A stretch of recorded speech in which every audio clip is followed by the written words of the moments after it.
Pemirsa, ketegangan geopolitik di Timur Tengah kembali memanas. Konflik yang melibatkan Amerika Serikat, Israel, dan Iran kini tak lagi sekadar perang pernyataan atau serangan terbatas, tetapi mulai menyentuh infrastruktur vital energi dunia. Insiden penembakan terhadap kapal tanker minyak di kawasan Selat Hormuz menjadi sinyal bahwa eskalasi konflik berpotensi membawa dampak besar terhadap stabilitas ekonomi global. Situasi ini memicu kekhawatiran pasar internasional. Harga minyak dunia bergejolak, pasar saham bergerak fluktuatif, dan negara-negara pengimpor energi mulai bersiap menghadapi kemungkinan terburuk. Lalu, seberapa besar dampak konflik ini terhadap perekonomian dunia dan bagaimana pengaruhnya bagi Indonesia?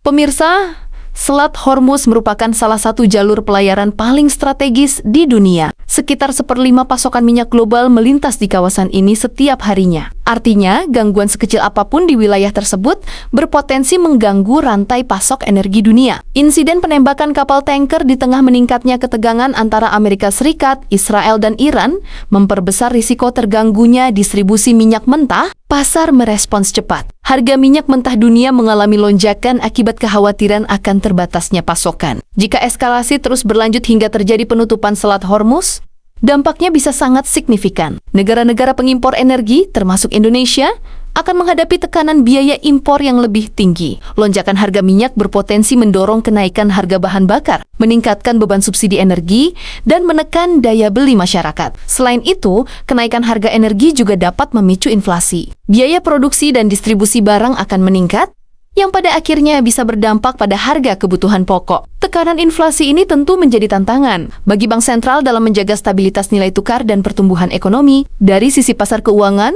ketidakpastian geopolitik biasanya mendorong investor mencari aset aman atau safe haven. Kondisi ini dapat menyebabkan arus modal keluar dari negara berkembang, termasuk Indonesia. Nilai tukar rupiah berpotensi tertekan apabila aliran dana asing mengalami penurunan. Tak hanya itu, sektor perdagangan internasional juga bisa terdampak. Jika konflik meluas dan mengganggu distribusi energi global, maka biaya logistik dan transportasi akan meningkat. Negara-negara dengan ketergantungan tinggi terhadap impor energi akan menghadapi defisit neraca perdagangan yang lebih besar. Namun demikian, terdapat pula potensi dampak tidak langsung yang perlu dicermati. Negara-negara produsen energi di luar kawasan konflik bisa memperoleh keuntungan dari kenaikan harga minyak. Sementara itu, negara pengimpor seperti Indonesia perlu memperkuat strategi diversifikasi energi serta menjaga cadangan devisa agar tetap stabil menghadapi gejolak global. Para analis menilai bahwa kunci utama saat ini adalah sejauh mana konflik berkembang. Jika ketegangan dapat diredam melalui jalur diplomasi,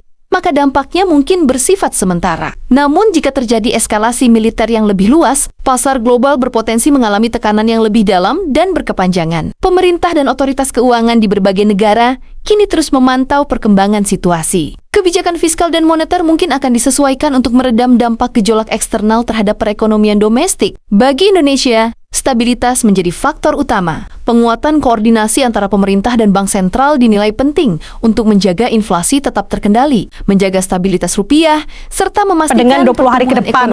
Setelahnya seperti apa? Kalau misalkan sekarang masih terus bergulir saja dinamika politik memang berada di luar kendali banyak negara. Namun kesiapan kebijakan dan ketahanan ekonomi domestik menjadi benteng utama dalam menghadapi gejolak global seperti yang tengah terjadi saat ini. Terima kasih telah menyaksikan. Tetap ikuti perkembangan berita terbaru hanya di kanal kami. Jika Anda suka video ini, jangan lupa like, subscribe, dan beri komentar Anda pada kolom komentar di bawah ini. Saya pamit undur diri, sampai jumpa.